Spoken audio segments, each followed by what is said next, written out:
gracias por invitarme.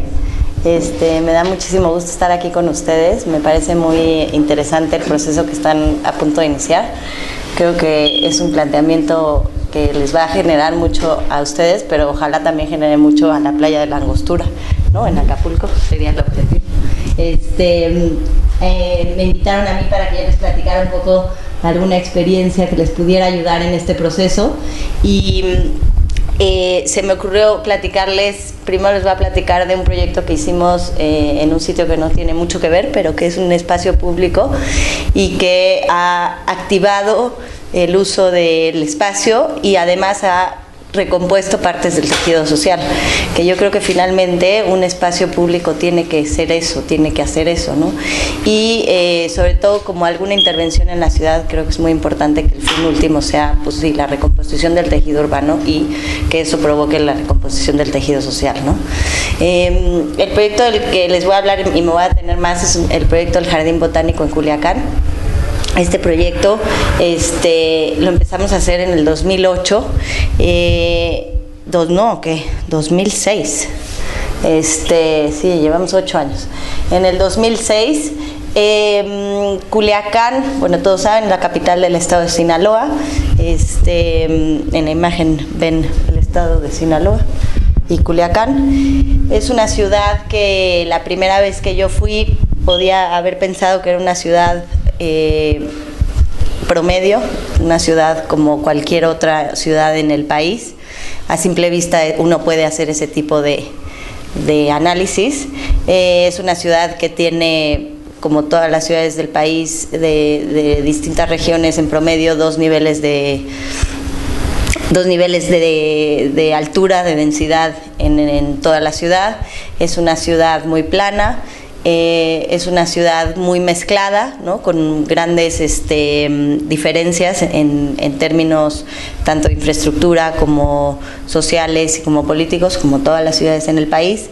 Es una ciudad que sí, para mí lo único que la caracteriza es que la cruza un río que se divide en tres en medio de la ciudad y que, bueno, desafortunadamente eso no se usa mucho como parte del tejido de la ciudad. Hasta ahora se está empezando a integrar la utilización del río o de las riberas para integrarlas hacia el espacio público, ¿no? En el pasado incluso se estaba totalmente abandonado y olvidado el uso de ese espacio, al grado que las casas que estaban alrededor del río eran las partes más, se estaban yendo a ser las partes más baratas de la ciudad porque nadie quería estar ahí.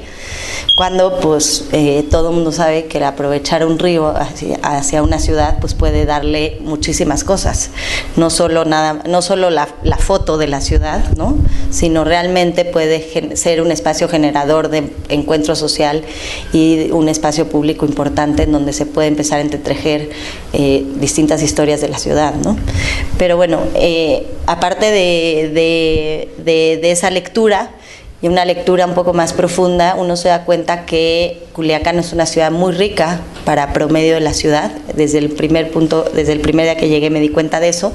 Es una ciudad que es la capital de un estado que produce el 40% de la producción de todo el país agrícola, pues lo cual representa muchísimo, obviamente toda esa riqueza pues se ve reflejada en la capital. No solo eso, sino que también tiene la parte de la agricultura mala, ¿no? Que definitivamente también le ha aportado mucha riqueza económica a la ciudad, además de otras cosas. No solo riqueza económica ha aportado la agricultura mala a la ciudad, sino que ha aportado realmente una cultura que proviene de esta riqueza rápida, yo creo.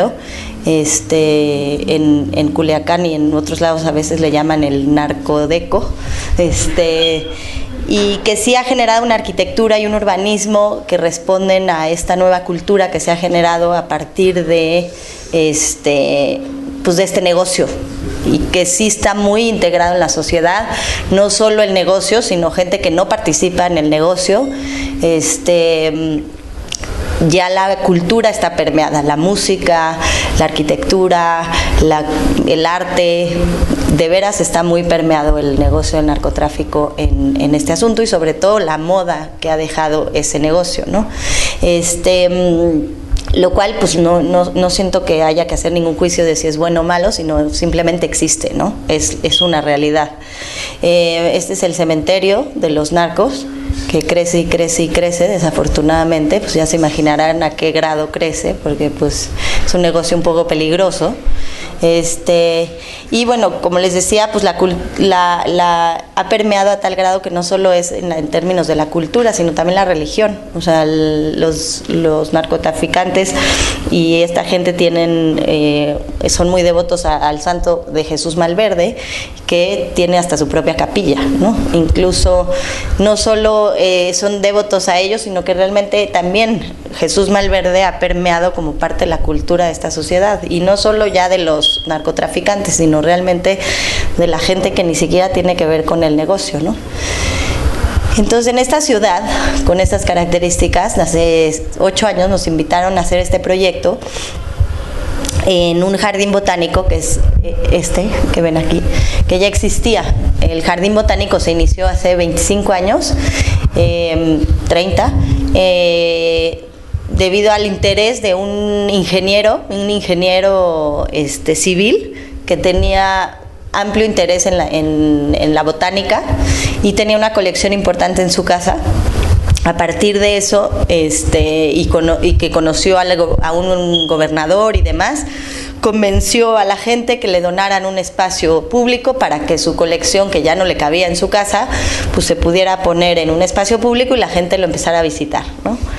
Así fue como fue creciendo este espacio. El gobernador le dio este espacio y así fue como fue generándose, ¿no? De manera muy espontánea, con una persona que era ingeniero, que su conocimiento de botánica surgía de su pasión, y bueno, de su pasión surgió obviamente el estudio hacia la botánica, y bueno, los recursos que se fueron generando para el espacio fueron recursos que venían del erario público, poco a poco durante estos años, y bueno, así fue como fue creciendo, ¿no?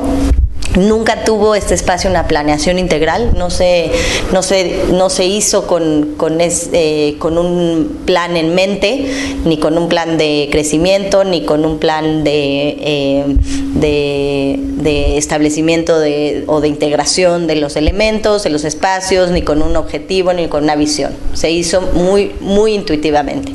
Sin embargo, este espacio que está inmerso en la ciudad, inmerso en la trama urbana, como pueden ver, esta es la Universidad Autónoma de Sinaloa. El barrio que lo rodea es un barrio residencial medio.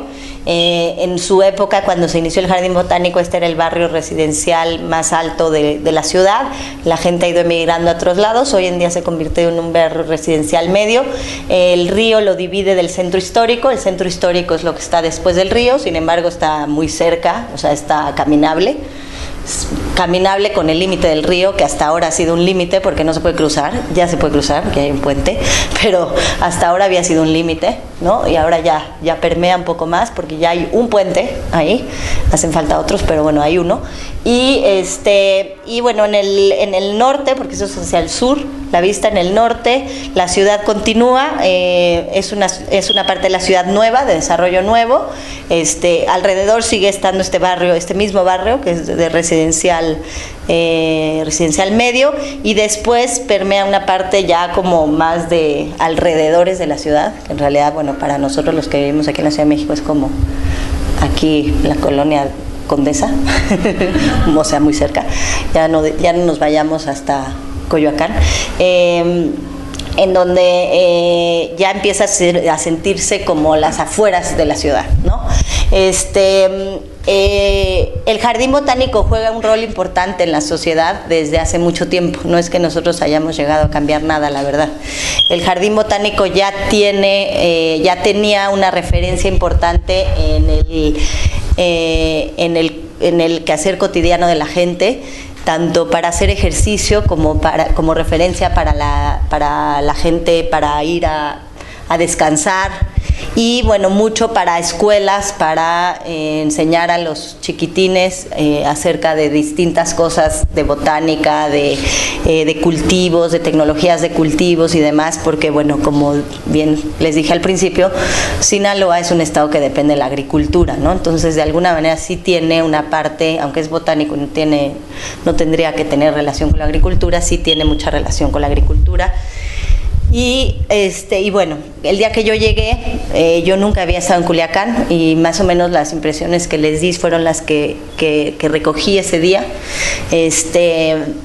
Yo llegué y yo iba en el avión pensando que este era un proyecto sueño y que ojalá yo pudiera participar en él. Apenas me habían invitado para ver si podía ir a ver el sitio y a ver si me entendía con las personas que pretendían transformar este jardín o intervenir en este jardín. Y bueno, pues yo en el avión venía pensando que esto era un sueño para mí, que ojalá pudiera yo realmente participar en este proyecto, pero venía aterrada porque yo no tenía ni idea de botánica, pero ni idea, ¿no? Entonces venía como muy nerviosa, diciendo pensando cómo iba yo a poder interactuar con este jardín en este día, sobre todo que quería yo hacer este proyecto, ¿no? Me sorprendió mucho que cuando llegué al jardín hice un paseo, un recorrido, el primer recorrido que hice ese día fueron como 4 o 5 horas. Es bastante porque bajo el sol de Culiacán es difícil, pero bueno,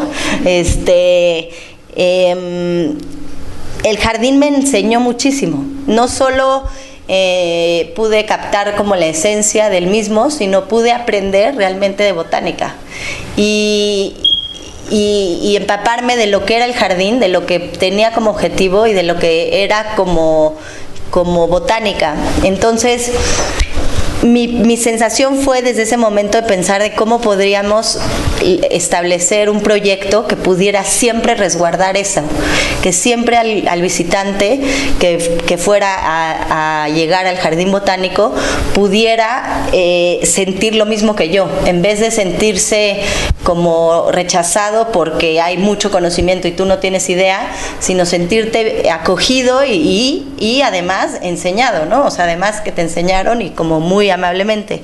El proyecto de cuando me invitaron ya tenía como componente el hecho de que se iba a instalar una gran colección de arte contemporáneo. De hecho, ese fue el detonador de la idea de todo este proyecto. El presidente del patronato es el señor Agustín Coppel, que es los dueños de las tiendas Coppel. Tiene una colección de arte contemporáneo bastante importante.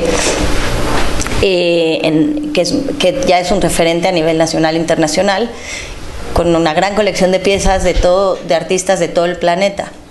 Agustín decidió que quería empezar, es un apasionado de las plantas, entonces el ingeniero Murillo, que era el que inició este jardín, en su momento contactó a Agustín y Agustín se interesó y empezó a donar mucho dinero para poder mantener este jardín. Eso pasó hace muchos años. Agustín en un momento, y con su pasión que también compartía con el ingeniero Murillo sobre las plantas, decidió que podía ser muy agradable, además de tener una visita que te enseñara profundamente sobre la botánica, que tu visita te acompañara además obras de arte, distintas obras de arte. Entonces él empezó a poner algunas obras de arte que él consideraba que eran importantes para ponerse ahí, y en un momento llegó y pensó que pues, el proyecto se estaba volviendo un poco más ambicioso. Entonces invitó a un curador que se llama Patrick Charpenel, que es un curador de Guadalajara, que también es un pequeño coleccionista, pero bueno, es un filósofo importante que se ha dedicado en gran medida no solo a promover, sino a estudiar el arte contemporáneo en México y a ligarlo con el arte contemporáneo en el mundo. Hoy Patrick Charpenel es el director de la colección Jumex, que todos deben de saber que existe, ¿no? Es una colección de arte contemporáneo importante que acaba de abrir su museo aquí en el conjunto Carso. El Patrick entonces lo convenció, bueno, Agustín invitó a Patrick diciéndole: Patrick, quiero donar obras de mi colección al jardín, quiero que tú, después de ver todas mis obras, me puedas decir qué obras serían interesantes que se instalaran en el jardín y podrían aportar algo. Patrick lo convenció que en vez de que donar obras de su colección, pudieran comisionar artistas de su colección, porque bueno, eso era parte de la liga que quería hacer con él, artistas de su colección para que vinieran al jardín e hicieran una obra específica para el espacio. Agustín lo aceptó y fue cuando el proyecto se volvió más ambicioso y dijeron, bueno, para eso entonces necesitamos una arquitecta que nos ayude, bueno, un arquitecto que nos ayude a integrar lo que existe con el nuevo programa, y además, bueno, ya estaban pensando y dijeron, bueno, y pensando vamos a necesitar pues una sala de exposiciones para poder tener exposiciones y que la gente pueda entender mejor qué está pasando aquí, una biblioteca que pueda contener información tanto de botánica como de arte para que la gente también pueda entender qué está pasando y no nada más su visita se convierta en esto, un espacio de discusiones, a lo mejor un auditorio, un foro, ¿no? Y bueno, distintos servicios que ya eran necesarios para el jardín. Entonces fue cuando me invitaron, fue cuando fui.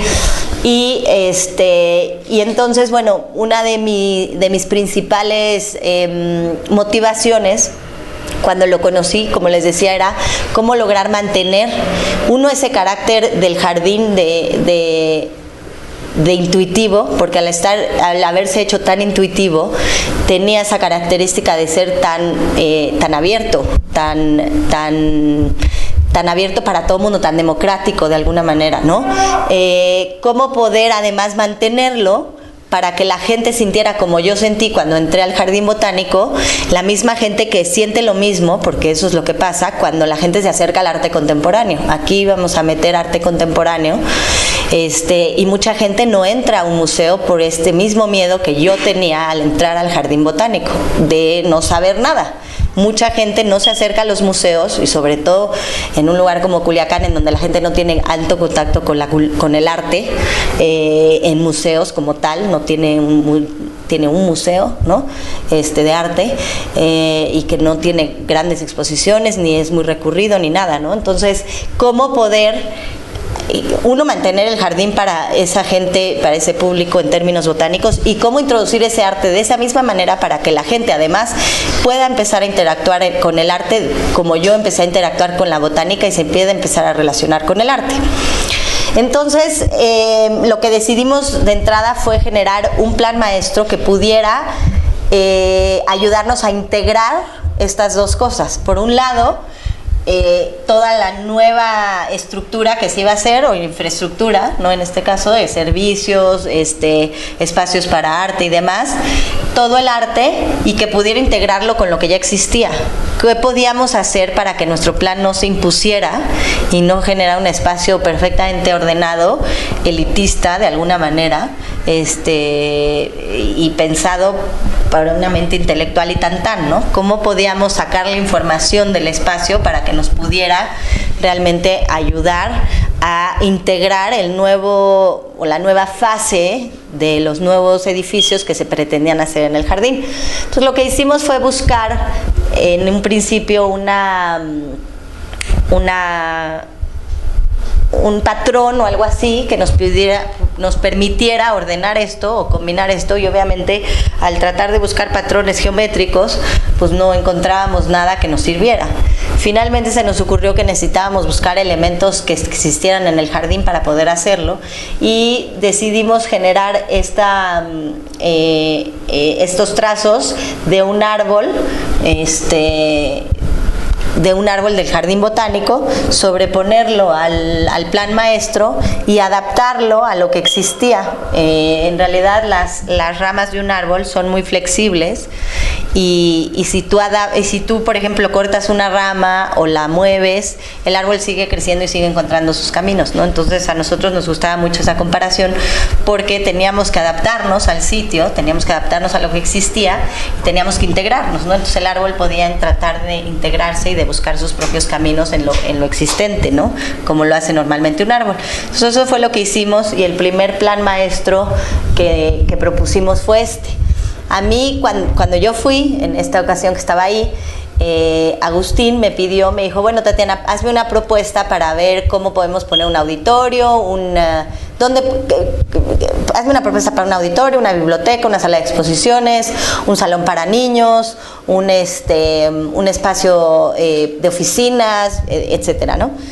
Entonces yo llegué un tiempo después y le dije a Agustín, lo primero que se necesita aquí es un plan para ordenar todo el jardín. Ya después integrar los nuevos espacios. Entonces le presentamos esta idea y le presentamos esta propuesta en donde integraba el plan maestro con lo existente más las nuevas intervenciones, que son unos edificios, unos conjuntos de edificios que ven aquí.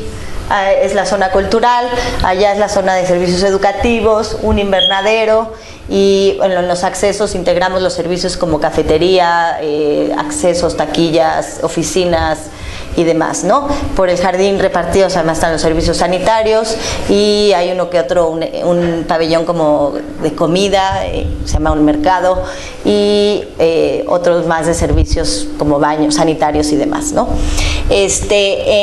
Integramos también algunas de las propuestas que ya había de arte, por ejemplo, ven esa elipse muy grande, es una pieza de un artista americano que se llama James Turrell. Aquí se ve reflejada una pieza también bastante grande de un artista danés, alemán, que se llama Olafur Eliasson, Sofía Taboas, Gabriel Orozco, y Valesca Suárez. En fin, hay muchas piezas que tienen alto impacto realmente en el espacio del jardín como tal, porque son piezas que ocupan mucho espacio físico, y que bueno, tratamos de que este plan fuera lo suficientemente flexible para que las pudiera integrar de alguna manera, ¿no? El proceso fue ese. Nosotros hicimos un plan maestro con algunas piezas que ya estaban en proceso de idearse, porque ya Patrick llegó antes, ¿no? Y ya habían iniciado el proceso. Y lo que nosotros propusimos fue trabajar ya teníamos la parte de trabajar con el gobierno, porque es un espacio público, con el privado, porque el Agustín Coppel es un donador privado que está donando todo al jardín, al espacio público, con Patrick, que era la parte de arte, con el ingeniero Murillo, que iba a ser la parte de botánica, pero nosotros sentíamos que necesitábamos integrar al equipo a alguien que hiciera toda esta estudio ecológico y botánico al mismo tiempo, para poder reforzar lo más importante que era el jardín. Para mí era importante que siempre se mantuviera como un jardín botánico, que además en la visita te acompaña una colección importante de arte, pero no, para mí era muy importante, y fue lo primero que le planteé a Agustín, que no se convirtiera esto en un jardín escultórico y la botánica se dejara como relegada. Entonces, por eso me puse muy necia, ahora sí, en el sentido de que teníamos que contratar a alguien que fuera experto en este sentido para que nos diera una asesoría, no para imponer nada sobre las decisiones que ya había tenido el ingeniero Murillo sobre la colección botánica, sino al revés, para reforzarla y para llevar esta colección a que la colección realmente fuera una colección más importante a la que estábamos instalando en términos de arte contemporáneo y lo que representa esa colección de arte contemporáneo hacia el arte, ¿no? Entonces invitamos a un taller que se llama el Taller de Operaciones Ambientales, que son los que ellos mismos se llaman, que hacen ecología de paisaje. Con ellos definimos muchísimo. Primero se hizo un levantamiento de todas las especies que hay en el jardín, cada una, planta por planta, hoja por hoja, y después se hizo una clasificación y se hizo como un entendimiento, ya teniendo todo este levantamiento, de cómo estaban dispuestas estas plantas, para poder ver si podíamos reforzar colecciones y demás. Así empezamos a mover algunas especies que estaban como siendo nocivas para los ecosistemas, y empezamos a reforzar distintos ecosistemas pensando cómo integrar los nuevos edificios, ¿no? Como en este espacio.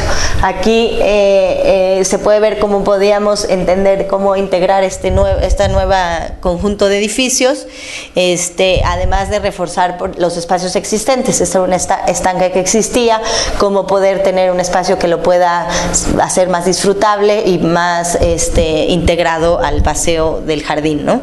Hicimos una intervención en un paseo que liga, este es un paseo peatonal exterior del jardín, que liga al jardín con el parque ecológico, lo del norte que se ve se llama parque ecológico, aunque usted no lo crea, y este es un paseo que liga la Universidad Autónoma de Sinaloa, que está de ese lado, con la parte residencial que está de este lado, ¿no? Entonces, bueno, este paseo divide a los dos parques, al Jardín Botánico y al Parque Ecológico, y además conecta una parte de la ciudad que antes era imposible de pasar, y entonces la gente utilizaba los distintos espacios del Parque Ecológico, del Jardín Botánico para poder cruzar, que no está mal, pero este fue un servicio para que realmente además tuviera un acceso importante hacia los dos espacios, ¿no? Y se le diera como mayor importancia. Hicimos en todo el jardín, lo que hicimos fue tratar de reforzar las colecciones, por ejemplo los bambús, y lo que hicimos fue remover especies que estaban como bloqueando el crecimiento de los bambús, nada más, por eso las removimos, y introducimos nuevas especies de bambús para poder reforzar la colección. Los bambús y las palmas son las especies como más representadas en el jardín, entonces pues nos parece importante que se siguiera como aumentando esa colección y seguirá reforzando. Entonces le abrimos y dimos paso a esas nuevas especies, introduciendo espacios de agua que le pueden dar al espacio, no solo en términos ecológicos un beneficio, sino también en términos de la visita, porque se vuelve un espacio de frescura, de descanso y de contemplación, que puede agregar un punto importante a la visita, ¿no? Entonces nuestra intervención siempre fue tratar de hacer pequeños movimientos muy fuertes, enunciados muy claros, pero que dejaran el resto de manera muy sutilmente intervenida para que el jardín pudiera seguir con las mismas características que tenía, ¿no? Otra de las cosas que hicimos fue que el jardín, como les decía, sí, aquí está el cargador, es que no lo conecté, fíjate, se me olvidó, yo te lo di, lo saqué, lo puse todo y aquí está. Perdón.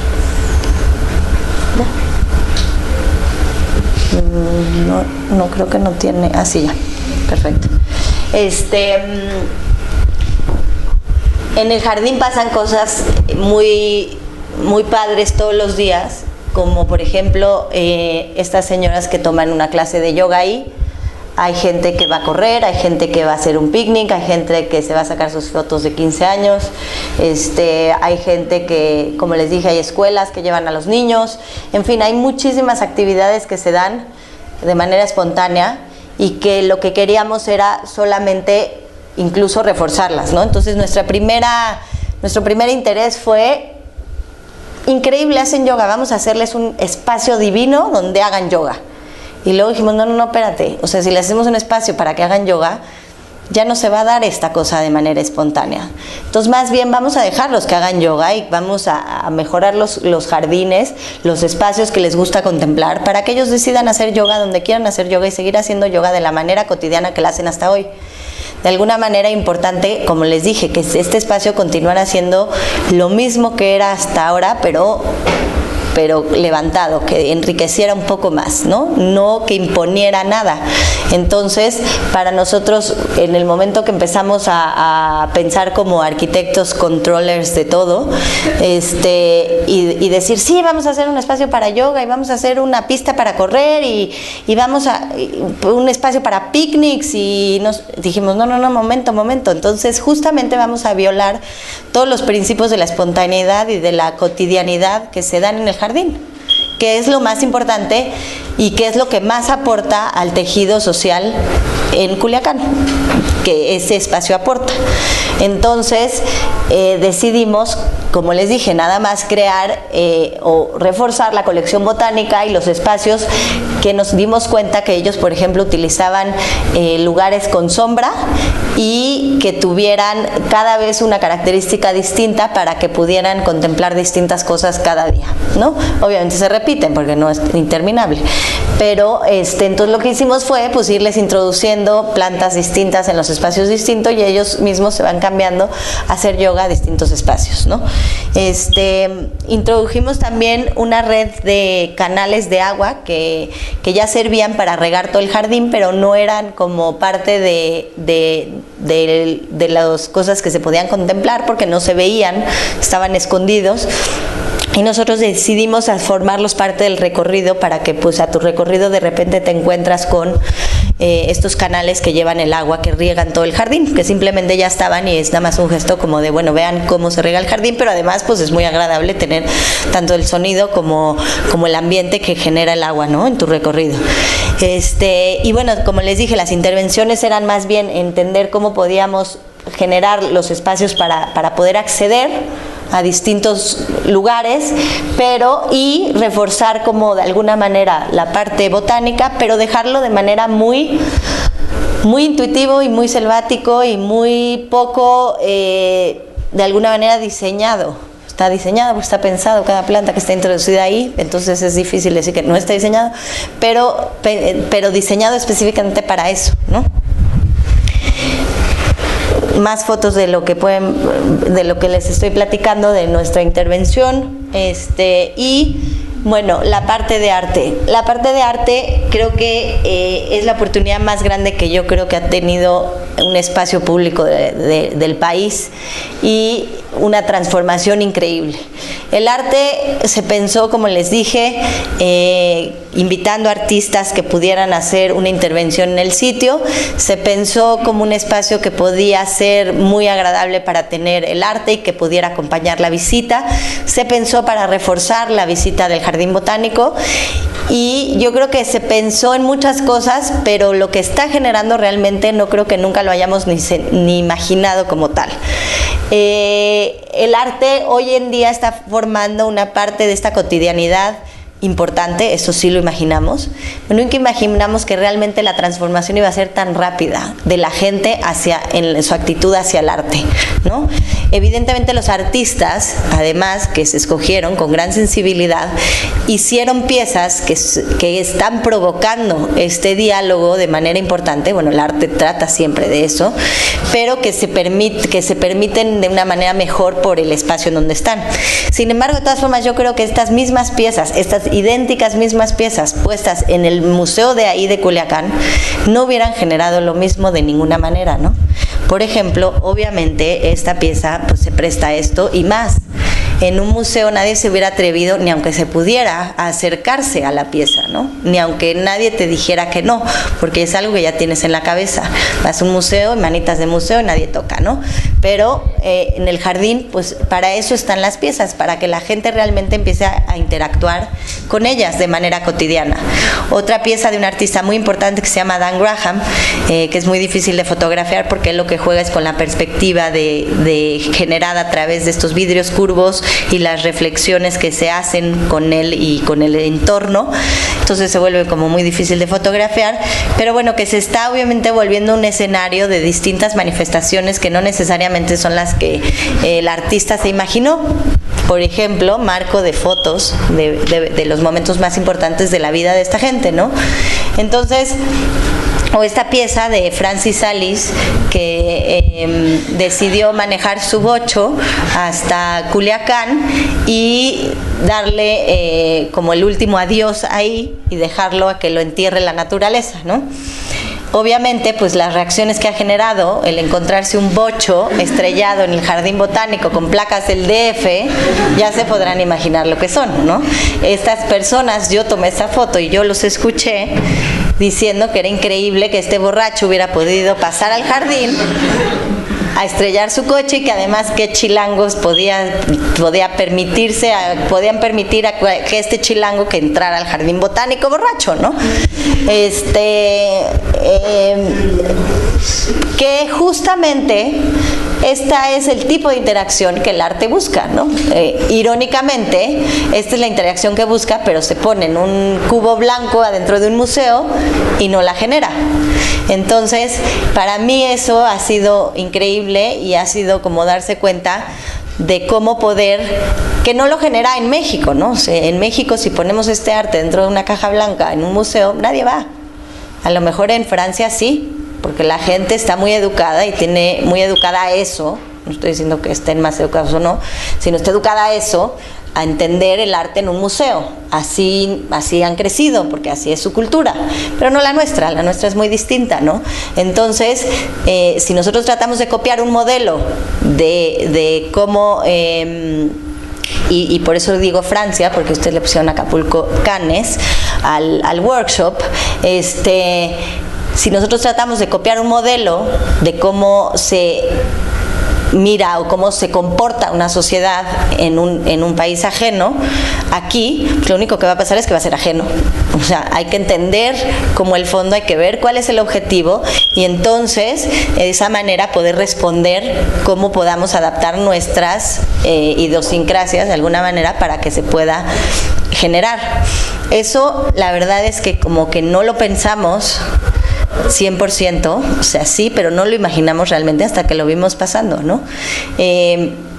Por ejemplo, la pieza de Olafur Eliasson, que es este pabellón, que es muy bonita porque lo único que hace es sutilmente recordarte que hasta en Culiacán hay cambio de estaciones. Parece que no, porque parece que hay una sola estación, calor de la fregada. Bueno, ahí dicen que hace frío en invierno, pero su frío en invierno es como ahorita. O sea, esto es su frío. Y dicen, y bueno, sí, hace mucho calor. Y entonces esta pieza lo que hace es que tiene unas plantas que son nativas de la región, pero que cambian realmente con el paso de las estaciones. Entonces en algún momento tienen flores, en algún momento no tienen flores, en otro momento no tienen ni plantas. Y lo que pasa es muy bonito porque entonces realmente esto es una evidencia de cómo pasa el tiempo, ¿no? Otra pieza de un artista que se llama Richard Long, que fue el único artista que no fue al Jardín Botánico, y esta pieza se compró en una pieza que existía, y estaba instalada en una plaza en Nueva York. En esta plaza obviamente estaba la pieza perfectamente admirada por todo el mundo, con su cédula indicando quién era el artista, cuándo se había hecho el título de la obra, cuándo se había hecho, y obviamente nadie tocaba la pieza, pues es una pieza de arte, todo el mundo obviamente tiene esta cultura, se instala en el Jardín Botánico. Esta pieza no solo se ha convertido en el escenario de los picnics, sino de las pasarelas, de las fotos para los comerciales, y es algo que es increíble, es justamente lo que debería de pasar con el arte, ¿no? Es una pieza que empieza a interactuar con la gente realmente, y que eso es lo que el arte tiene a veces como objetivo, ¿no? Entonces, o por ejemplo esta pieza, es una pieza de Teresa Margolles. Teresa Margolles es una artista de Culiacán, que siempre ha sido muy crítica con el tema del narcotráfico. Esta pieza son unas bancas que están, estas bancas hechas de concreto, en un lugar muy agradable, con una sombra muy linda, en donde pues permite hacerse esta pausa a estas señoras que van diario al jardín a descansar, pero sin embargo estas bancas están hechas, están coladas con el agua que se lavó a cuerpos asesinados por el narcotráfico. Teresa Margolles fue al CEMEFO, recogió el agua con el que se utilizó para lavar esto, y con esa se coló, literalmente. Yo estaba presente, lo vi. Y la artista lo que quería era poner desde el principio una inscripción que decía que estas bancas habían sido coladas con esta agua, porque su enunciado un poco es el transmitir que todos estamos descansando sobre este problema y no hacemos nada como sociedad. Teresa Margolles, por muchas razones técnicas, no pudimos poner la inscripción cuando pusimos las bancas, porque no le habíamos atinado al cómo y técnicamente, etcétera. Total, tomó tiempo y tomó como un año en que se instaló la inscripción. En ese año estas señoras utilizaron las bancas mucho tiempo, específicamente hablo de estas señoras, y al año cuando pusimos la inscripción, las señoras generaron una revolución increíble, diciendo que era un insulto a sus personas, que las pudieran haber dejado descansar en estas bancas, sin haberles avisado de qué se trataba, ¿no? Y que además pedían la remoción de las bancas. Se armó incluso un relajo con la prensa local, fueron al gobierno, etcétera, al grado que llegó la artista a platicar con ellas. La artista fue además a dar una plática en el jardín sobre su trabajo, y entonces ya se empezó a generar esta discusión a otro nivel, al grado que obviamente las señoras ya estaban hasta felices de la instalación de estas bancas, y empezaron entonces a generar la discusión de por qué estábamos descansando sobre el problema del narcotráfico, que al final del día eso es lo que es el objetivo del arte. O sea, el arte tiene ese objetivo, ¿no? El de generar un diálogo con la sociedad y el despertar distintas cosas en distintas gentes para que la sociedad se mueva de alguna manera o no, ¿no? Entonces, pues eso fue algo increíble. O sea, eso es justamente lo que les decía, que es el arte que está instalado aquí está empezando a provocar cosas que no hubieran sucedido si hubieran estado en el museo. Estas mismas bancas con la misma inscripción en el museo no hubieran generado esta discusión porque todo el mundo los hubiera visto, ah, mira, esta artista está en contra del narcotráfico, qué bien, chao, y se van, ¿no? También aquí se volvió algo cotidiano que se volvió de interés cotidiano, o sea, y fue realmente algo increíble, ¿no? Una pieza de Marco Rountree, que es como un columpio en donde se pueden tomar fotos las quinceañeras, porque las quinceañeras van al jardín a utilizarlo para eso. Atelier Van Lieshout son unos bebederos de agua. Valesca Suárez, que es un espacio que tiene esta pasarela con esta banca abajo de este árbol, en donde las quinceañeras obviamente ya lo tomaron de escenario para su boda. Julia Nopi, Gabriel Orozco, es un juego de damas chinas a escala macro. Sofía Tabuas, y en fin, o sea, hay 42 piezas hoy en día planeadas, instaladas ya hay 21. Falta todavía un proceso, es un proyecto en construcción, pero todas estas piezas son en este sentido. Algunas otras no se pueden fotografiar o no se ven o no impactan tanto en el espacio, pero de alguna manera también mueven. Por ejemplo, hay una pieza de un artista que se llama Tino Segal, que lo que es una mujer. Tino Segal trata de generar un arte que mueve cosas a través de la memoria. Es un artista que no permite que su obra sea fotografiada ni documentada de ninguna manera, ni incluso cuando la adquieres no puedes generar un papel ni un documento de que tú estás adquiriendo esa obra. Es un artista muy sui generis, además de que ya detalle y pecata minuta no viaja en avión, entonces para llegar a Culiacán fue un show porque vive en Alemania. Pero bueno, vino barco, camión desde Nueva York, literal. Pero bueno, este artista lo que propuso fue tener una persona que canta de acuerdo a lo que se le ocurre y se inspira cuando ve a una persona pasar enfrente de ella. Entonces hay una persona, bueno, no nada más es una persona, obviamente es un grupo de gente porque no podría estar una persona bajo este sol y este calor dura más de una hora cantando, entonces se van rotando, pero hay una persona, estas personas cantan, están paradas y cuando pasa alguien le cantan algo que se les ocurre y cuando la persona termina de caminar se acaba la canción, o paran la canción. Y es muy bonito también lo que ha ocurrido. Un día estábamos ahí y fuimos a una visita y a una de las personas que iba conmigo de mi oficina, que no había ido nunca, dije, ven, te voy a enseñar la pieza de Tino Segal. Entonces pasamos, nos cantó la señora. Cuando ya terminamos de pasar, se paró y le dije, espérate, porque ahí viene alguien más, vamos a ver qué pasa. Y entonces, bueno, una de las señoras que corre ahí todos los días pasó y se siguió y volvió a pasar y se volvió a seguir, ¿no? Entonces, a la tercera vez se nos acerca y dice, ustedes no son de aquí, ¿verdad? No, es que yo ya decidí que nada más corro como 10 metros aquí y corro como 80 vueltas porque así me cantan mientras corro. ¡Qué maravilla!, ¿no? O sea, y dice, y debería de ver lo que está pasando en nuestro jardín. Y entonces ya nos empezó a platicar como si nosotros no supiéramos qué estaba pasando. Ella hablando de nuestro jardín, es una señora que va a correr, es un jardín público, es un espacio público, gratuito, abierto a todo mundo, ¿no? Entonces, muy bonito escuchar a esta señora y cómo empieza ella a disfrutar el arte. En uno de sus comentarios nos dice, y dicen que es arte, a mí no me importa, la verdad, me encanta y está increíble. Justamente eso es lo padre, ¿no? O sea, la señora, si hubiera estado esta pieza en el museo, nunca hubiera ido a escuchar a esta persona y nunca hubiera visto lo que pasa y lo que se genera. En cambio está ahí y lo está oyendo, ya está de alguna manera involucrada con eso, ¿no? En términos de arquitectura, lo que nosotros hicimos fue generar estos espacios que de alguna manera, por principio, tuvieran siempre recordarte que estabas en un jardín botánico. Uno era nuestros principios. Nuestro segundo principio era que siempre se pudiera relacionar de alguna manera con la naturaleza, de mejor o de peor manera, pero relacionarse, ¿no?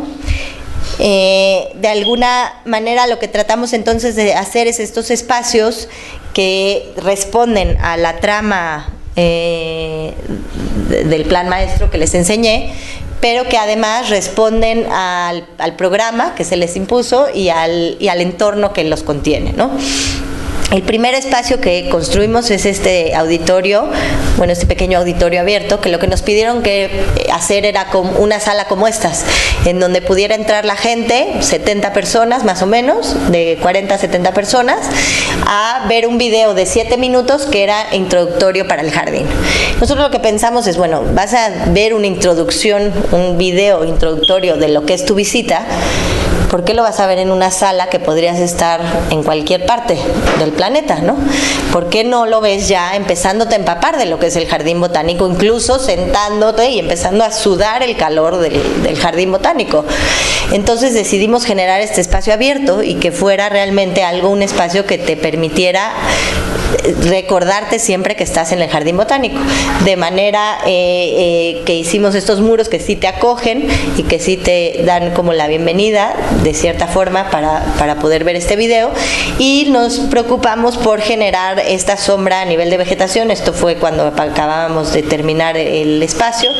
Aquí ya se ve cómo ya creció la vegetación que nosotros entendimos para poder generar la sombra que te permite estar ahí no solo viendo el video para que se vea bien, sino que realmente, pues sí, tampoco queremos que sufras al rayo del sol durante 7 minutos, ¿no?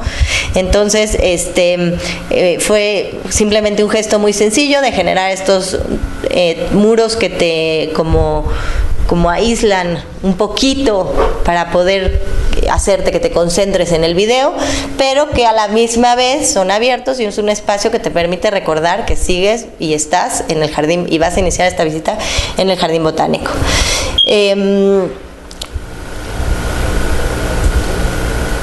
La serie de edificios que hicimos son 16 pabelloncitos que todos tienen estos mismos principios. Hay espacios que se pueden generar como espacios abiertos, como este que les dije, y hay espacios que no. Por ejemplo, este que tenía un programa muy específico, que es una sala de exposiciones, en donde la idea un poco era poder traer exposiciones que ya no pueden estar en el exterior y que requieren de un espacio interior para poder reforzar la visita del público con exposiciones temporales de los mismos artistas del jardín o de lo que fuera, de algún tema que pudiera realmente además hacer estas veces de componer o cerrar el circulito, ¿no?, de la instalación de estas piezas de arte. Entonces hicimos este espacio que se relaciona con 2 otros programas, que es el taller de cerámica y la biblioteca, que son estos, la vista del norte, la biblioteca, y que nosotros decidimos que era buena idea que se generaran como este conjuntito de servicios culturales, así le llamamos. Un poco el principio de los edificios es que los dividimos en su máxima expresión y decidimos que cada edificio fuera un programa específico. La sala de exposiciones es un edificio, la biblioteca es un edificio, el taller de cerámica es un edificio separado, el salón para niños es un edificio separado, etcétera. Incluso los baños es un edificio separado. Cada programa que podíamos dividir, lo dividimos en su máxima expresión y generamos una estructura separada para justamente lo mismo, para que siempre tuvieras que recordarte que estás en el jardín botánico. En vez de hacer un complejo que en donde hubiera dentro una biblioteca, una sala de exposiciones, los baños para todos, la cafetería, decidimos generar estos pequeños pabellones regados por el jardín, algunos con sus relaciones por practicidad, por servicios, por función, como estos 3, pero que, por ejemplo, si estás en la biblioteca y quieres ir al baño, tienes que salir y tienes que acordarte que estás en el jardín botánico, y si llueve, pues te tienes que mojar, y si hace calor, te va a dar calor, y si pasan pájaros, pues vas a oír a los pájaros, etcétera, etcétera, etcétera. Nos parecía muy importante que esto sucediera para que siempre estuvieras en relación con el jardín. Entonces, bueno, estas son unas vistas de esos espacios de servicios culturales. Servicios educativos, otra vez es un conjunto de 3 edificios que tienen un aula para niños, para talleres para niños, un auditorio que este auditorio sí se necesitaba con esas características para poder hacer distintos eventos como conferencias que necesitan un acceso restringido, como talleres que requieren además de más tiempo de estar sentado y de interacción, entonces necesitas estar protegido de las inclemencias del clima, y un área de servicios que siempre es la que unimos en los conjuntos. Asimismo, por ejemplo, esta está muy relacionada con una pieza de arte. Este conjunto de los 3 edificios está muy relacionado con una pieza de arte. Esta pieza que ven aquí, que son los dos monticulitos, por así decirlo, es una pieza de unos artistas de Monterrey que se llama Tercero un Quinto, que lo que pretendían era enterrar las ruinas de una pequeña aula que había antes ahí mismo, y así recordar que había una preexistencia en el jardín, y crear estos montículos que se vuelve un espacio lúdico para niños, y que la pieza se llama Nuevas Ruinas, ¿no? Estos edificios, un poco el principio arquitectónico de ellos es que son unas conchitas, por así llamarlos, unas conchas que envuelven el espacio, generan un espacio interior con una temperatura controlada, pero que son eso, solo son unas conchas. Entonces son muros, paredes y losas y piso de 30 centímetros, unos espacios que literalmente son así. Quiero enseñarles, bueno, aquí se ven los cortes, en donde, bueno, obviamente el piso responde a la topografía, pero no tienen estructura interior. La estructura es la misma, los muros, los techos y el piso, ¿no? No tienen ningún soporte interior, y lo que nos permitió hacer eso fue generar una estructura de concreto aligerado, que además nos resultó ser muy térmico. Queríamos encontrar un material que nos permitiera hacer todo, que nos permitiera hacer la estructura para esas conchas, que nos permitiera hacer la definición estética y que nos permitiera hacer la definición estética, la definición térmica, la definición estructural de los edificios, ¿no? Entonces es por ello que escogimos el concreto. Además que nos parecía que el concreto, inmerso en este clima y en este contexto, podía, uno, relacionarse con la naturaleza de manera interesante, y dos, podía integrarse hasta cierto punto, ya que la naturaleza le puede empezar a comer, a manchar, a pasar por ahí, por encima, ¿no? Y el edificio no sufrir consecuencias importantes en términos de mantenimiento y demás, ¿no? En realidad, la verdad es que aquí además tuvimos mucha suerte, porque siempre pensamos que estos edificios se iban a construir de manera muy pues como estaba el resto del jardín, de manera como muy espontánea, y con los constructores locales, la mano de obra no calificada, y no nos importaba. Justamente habíamos diseñado en ese sentido. No era importante la definición final del detalle, porque lo importante era el espacio, la definición del espacio, que eso es como siempre hacemos arquitectura. Sin embargo, tuvimos mucha suerte, porque a Agustín Coppel le gustó mucho el proyecto cuando se lo presentamos, y dijo: Tatiana, lo primero que tenemos que hacer es que tenemos que encontrar a la persona que mejor haga el concreto en el país, de donde vengan, no importa, pero que haga un concreto increíble, que se instale aquí en Culiacán y nos diga cómo podemos hacer que este concreto quede impecable. Y pues sí, lo logramos. Contratamos a un constructor de Monterrey que se llama Paralelo, y la verdad la calidad de obra es impresionante. O sea, el concreto sí está colado como en Suiza o en Japón, y bueno, pues eso fue un plus para el proyecto, ¿no? En cuanto a los espacios interiores, este es el salón de servicios educativos para los talleres para niños. Esto fue cuando recién se acababa, todavía no estaba ocupado. Esta columna sostiene la entrelosa para el nivel donde están los maestros, pero ya no es una estructura que continúa. Como les decía, la estructura misma se detiene a sí misma. Y bueno, ya es una imagen del espacio cuando ya mucho más reciente, utilizado por la gente, ¿no? los baños, los servicios que están dispuestos en distintas partes del jardín, como les dije que también es un diseño aparte. Este es el auditorio, que tiene un vestíbulo con esta banca que se puede mover, y el auditorio, que es un auditorio bastante más formal, que permite estas manifestaciones que les comenté, ¿no?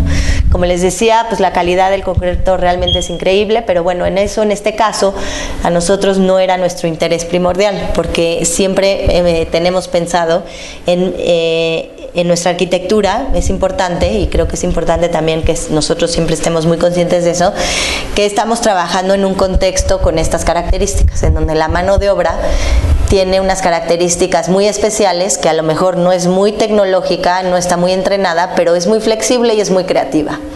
Entonces, nosotros siempre hemos tratado de aprovechar ese hecho para diseñar espacios que en donde lo que importe sea la definición espacial y no el detalle más fino, ¿no? Uno, que no dependan además de la instalación, de la correcta instalación de un cierto material o no, que dependan de la definición del espacio otra vez, que no dependan de la utilización de un material caro o importado o tecnológico, que pueda tener el riesgo de ser sustituido por otro material que ya es la versión 5 región 4, ¿no? Sino que sea un material que está aquí, que es económico, o que por lo menos pues es difícil de sustituir, ¿no? Nosotros hicimos estos edificios que, si el cliente decía queremos abaratar costos, perfecto, vamos a construirlo con la cimbra que sea, con la mano de obra, no importa, la menos calificada, ¿no? En cambio, si hubiéramos pensado en hacer estas conchas con un material tecnológico y nos dice vamos a abaratar costos, pues le damos en la torre al edificio, ¿no? Justamente nuestra arquitectura tiene que ver con eso, tiene que ver con cómo podemos integrarnos además al contexto económico, que es muy importante, no solo pensarlo de manera amplia, sino de manera sutil de quién lo va a construir. Otra vez a lo mismo, si traemos un material ultra tecnológico, pero la mano de obra sigue siendo la misma mano de obra que va a ser muy local, pues este material no va a estar bien instalado, no va a estar bien puesto, no lo van a mantener bien, porque la gente además no lo conoce, no lo entiende, no tiene el dinero además para hacerlo, aunque nos alcanzara para traer el material, ¿no? Entonces, creo que todas esas consideraciones que hay que tener tienen que ser muy sensibles a todo eso, incluso llegar hasta ese mínimo detalle de pensar quién lo va a construir, quién lo va a mantener, cómo va a perdurar esto, o cómo quiero que perdure, ¿no? Y esas son las maneras para mí de tener el control, y no tratar de tener el control como arquitecto de todo lo que le pasa a la arquitectura o lo que puede generar la arquitectura, que yo creo que eso es parte de lo que no hay que tener control, ¿no? Sino dejarlo a que el entorno lo determine. Muy rápido les voy a mostrar ya a lo mejor algo que les puede como dar más claves para su taller, un proyecto que hicimos muy recientemente, apenas es una propuesta conceptual, para una zona de Puerto Vallarta que se llama Los Muertos. Esta zona es una zona que está pasando el centro histórico. Si uno viene del aeropuerto, luego la zona hotelera y luego llega al centro histórico, es el barrio que sigue del centro histórico, muy cerca, muy pegado, y que es un lugar que curiosamente se llama Los Muertos, pero está un poco muerto. Sin embargo, tiene una ubicación privilegiada en un lugar vital para la ciudad, en Puerto Vallarta, que tiene un potencial amplísimo, ¿no? Más que muerto, está como relegado, deprimido, y tiene un turismo de bajos recursos, y lo que se quiere es como poder potenciar esta zona para que el turismo, no generarle un turismo de lujo, sino que este turismo de bajos recursos tenga espacios mucho mejores, ¿no? Entonces, esta es una imagen aérea de la zona, y un poquito, perdón que esté en inglés, pero teníamos que presentarlo a unos inversionistas americanos y por eso está en inglés, y no me dio tiempo de traducirlo para ustedes, pero se los digo. Un poquito las estrategias que tratamos de generar fue conectarlo con el malecón. Existe un malecón que se hizo nuevo en Puerto Vallarta, no sé si lo conozcan, en la zona del centro se generó un malecón muy bonito que ha extendido como el uso peatonal de ese espacio de manera importante, y nosotros lo que tratamos de proponer aquí es, bueno, que se extienda ese malecón hacia esta zona porque es perfectamente caminable. Cómo conectar esa parte de la ciudad hacia el mar, porque la única característica que tiene distinto ese espacio a cualquier otro espacio en cualquier parte de la República es que tiene el mar ahí, ¿no? Cómo insertar puntos atractores para que se active esa zona, cómo conectar, bueno, hay una isla que tiene una zona interesante que cómo la podríamos conectar, cómo introducir los beneficios del mar hacia la ciudad, que es la frescura y las sombras que se pueden generar a través de los distintos elementos que podíamos utilizar urbanos, y bueno, eficientar definitivamente el transporte y la movilidad para que además la gente pueda entrar y salir de manera correcta, ¿no? Entonces, bueno, con esas ideas generamos una propuesta que se podía implementar en distintas etapas, que creo que eso también es importante, porque evidentemente a todos como nos gustaría es trabajar con un presupuesto gigante y todo que se haga de entrada, ¿no? Pero evidentemente aquí en este contexto no es posible y la mayoría de las veces eso sucede, y entonces les propusimos qué eran los puntos que podían detonar justamente que existieran otras inversiones y que vinieran a hacer la derrama del proyecto completo, económico para poder hacer el proyecto completo. Entonces creo que es importante que de uno pensar a futuro, aunque no se tenga el dinero, ¿no? Porque de entrada nos dijeron, bueno, díganos qué podemos hacer ya con esto. Dijimos, no, a ver, lo primero que tenemos que hacer es un plan maestro, lo mismo que pasó en el Jardín Botánico. Un plan maestro que contemple todo, que contemple el crecimiento o que pueda permitir y ampliar el plan a que se crezca en un futuro, aunque no se controle ahorita cómo se va a crecer, sino que se prevea eso. Y dos, después ya entonces ver cómo podemos ir implementando los puntos claves que permitan detonar el proyecto completo, ¿no? Entonces, bueno, nuestra idea era que lo primero era conectarlo con el malecón, era lo más importante, y cómo conectar ese malecón con la primera calle pedestre de esa zona, ¿no? La segunda era generar un distrito de arte, porque en Puerto Vallarta tiene toda esta, tiene este legado en donde hay artistas y los americanos que vienen tienen interés en esa parte artística, o sea, ya hay un pequeño interés, entonces dijimos, bueno, ¿por qué no reforzamos eso? Lo tercero era cómo ampliar esa red ya pedestre que estábamos armando ahí hacia la zona más alejada del distrito, ¿no? Y cómo entonces ya integrar todo eso con la isla que existe en el río que divide hoy en día esa zona, ¿no? Entonces, bueno, remarcar los atractores, los que pueden ser los principales atractores, encontrando estos atractores en lugares potenciales en la zona, ¿no? El primero que nos parece interesante porque es el que conecta el malecón y es el que puede hacer el atractivo de interés hacia todo el lugar, es una plaza que hoy ya existe, que está muy desolada y muy sola, y que cómo poder conectar y extender esa plaza hacia el mar y cómo poder meter el mar hacia la ciudad, ¿no? Entonces lo que decidimos fue generar como un muelle, por así decirlo, que se extiende y que crea como una alberca pública, que puede hacer de alguna manera como el elemento clave para acercar a la gente al mar y liberar, porque hoy en día aquí hay una serie de chiringuitos y restaurantes informales, liberar esa zona para que la plaza permee totalmente hacia el mar, ¿no?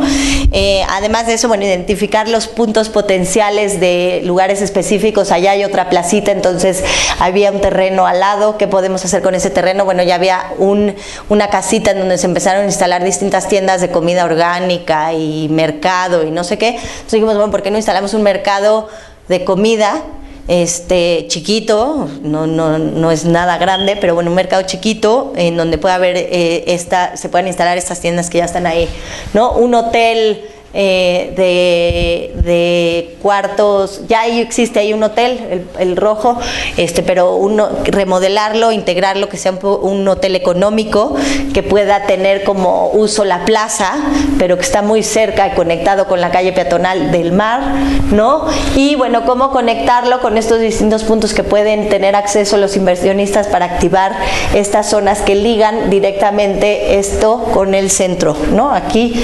este espacio, aquí es un canal del mar, y aquí justo ya empieza el centro histórico, que está muy utilizado, muy activado y con mucha inversión, ¿no? Entonces, cómo conectar no solo a través del malecón, sino realmente cómo integrar la transurbana también en el interior de la ciudad, ¿no? Un poco, bueno, ya esta es una imagen de los espacios que podemos intervenir y que tienen acceso los inversionistas, y aquí se ve muy claro cómo aquí está el centro histórico y cómo nosotros pensamos cómo conectar toda la trama hacia ese sentido, ¿no? Un poco una imagen de lo que les contaba, de cómo abrir este espacio hacia el mar y cómo el mar puede empezarse a meter.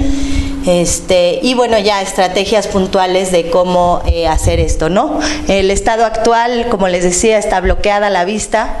La idea es un poco de reubicar a estas personas que tienen ahí sus puestos. Obviamente no es limpiarles y decirles, ya no pueden instalarse aquí, porque eso va a generar una oposición que nunca va a hacer que nunca se haga el proyecto. Entonces, bueno, ¿dónde reubicarlos? También obviamente con una ubicación de primer nivel, porque pues ahí ellos están en el mejor lugar, ¿no? Para poder lograr nuestra estrategia de conectar con el mar, ¿no? Cómo conectar el paseo y cómo generar un programa que realmente haga esta intervención. Al hacer esto, además, pues esa propiedad, que pues es privada, gana un espacio increíble porque se vuelve un hotel maravilloso con una vista increíble hacia el mar, ¿no?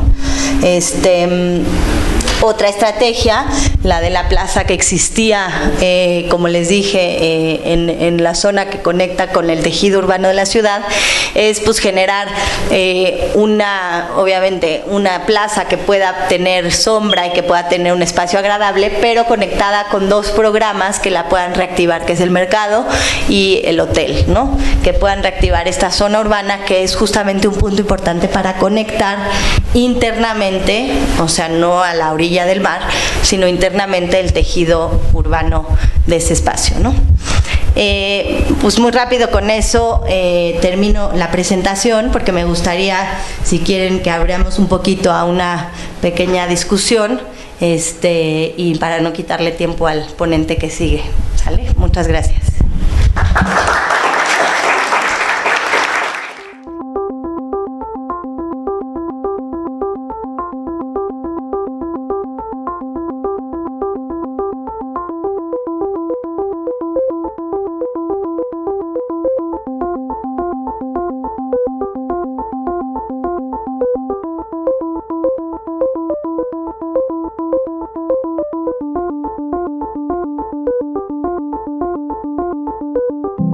The sounds are fading.